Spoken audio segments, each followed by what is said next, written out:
So this year's MVP race in the NBA has turned into a two-horse race. Everybody's got an opinion on who should win, either Shai or Jokic. And I'm going to tell you who I think should win and why. So let's start with the basic stuff here.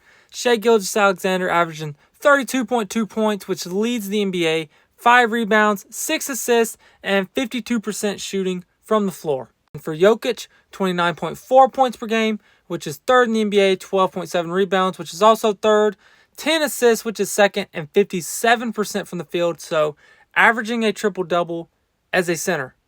Then another stat I like to use, true shooting percentage. Shai is 63.8%, and Jokic has a 65 true shooting percentage. True shooting, if you don't know what that is, it's basically just how many points you're scoring per shot, how efficient you are, basically, per shot attempt. A really good stat to determine how efficient a player is when they're shooting the ball.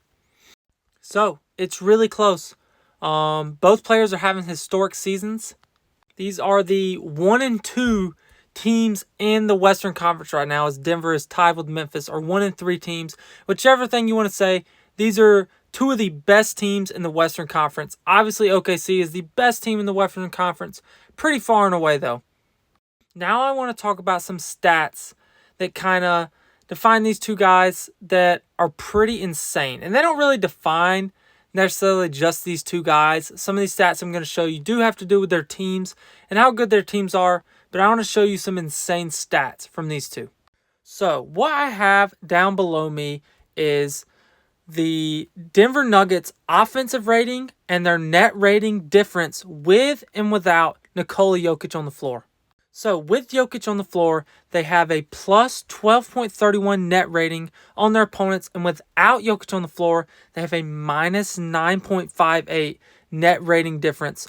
Almost a 22-point difference with and without Jokic on the floor. Now the Nets' offensive rating goes from a 128 to a 106 with and without Jokic on the floor. A 22-point offensive rating difference, which is absolutely absurd, and I'll get into that in a second. Now for Shai. The Thunder have a plus 19.69 net rating with Shai Gilgeous-Alexander on the floor, and they have a plus 4 net rating without Shai on the floor, a 15 net rating difference, which is insane. And then their offensive rating with Shai on the floor is 123, and their offensive rating with Shai off the floor is 111. For reference, this is the offensive rating leaders per team in the NBA. The Cleveland Cavaliers lead the NBA with a 121.9 offensive rating as a team. And to put this into perspective, the Nuggets have a 128 offensive rating with Jokic on the floor. Without Jokic on the floor, they have a 106. That would be 29th in the NBA, just barely, and I mean barely, ahead of the Washington Wizards. The Thunder without Shai are 111, which puts them at about 18th. And again, that has to do with just the Thunder being a better team. The low that it drops to isn't necessarily, like, that's not a knock on Shai. Like, the fact that they have a good offense when Shai goes off the floor has nothing to do with Shai. They have a really good team.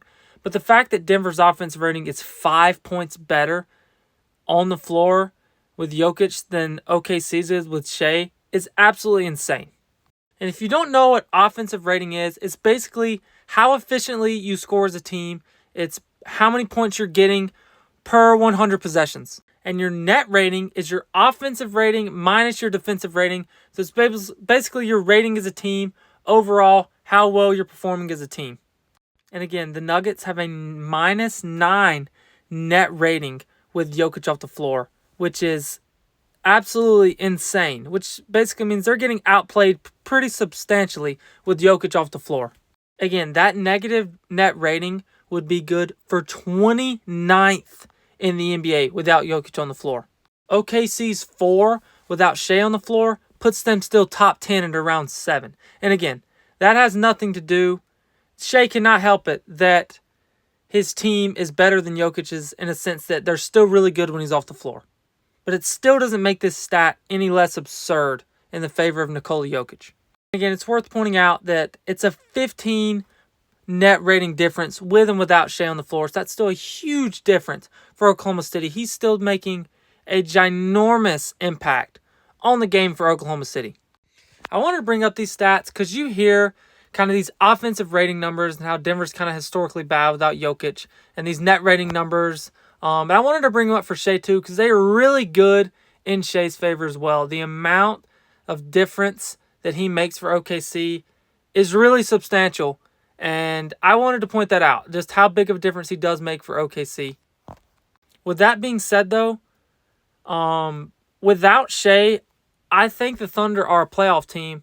Without Jokic, I don't think the Nuggets are a play-in team, and these are the 1 and 2 teams in the West. But again, if you look at the numbers with just the raw numbers, like your standard points per games and all that stuff, like it's really close. And then also, when you look at these other numbers, like the amount that they add to their team, it's not with offensive rating and net rating. It's not like it's just a ginormous amount in favor of Jokic, but those numbers do favor Jokic to a pretty good extent. I think it just is worth standing out just how terrible Denver is when he's off the floor. And I think that's kind of what most valuable player means. But again, like, it's hard to like discredit Shai for having a really good team because he still does. Their ratings go up so much when he's on the floor, but still not as much as Jokic adds to his team. I think it's really close. I think Shai's going to get it. I think they're going to win the West by a substantial amount. He's going to be the best player on the best team. He's going to get it. I think Jokic should get the award, but it's still not to the point where I think I'm not going to be upset if Shai gets it. I do think he's still very deserving. But when you look at the numbers and just how much Jokic means to this Nuggets team, I truly do think he should win the award. But again, Shai means so much to the Thunder when you look at these same metrics and numbers I'm using to look at Jokic. I think it's really close. I think Shai's going to get it. Again, I would give it to Jokic. I think Jokic deserves the award, but Shai is still deserving in his own right. And I think it's going to be really close in a really close race.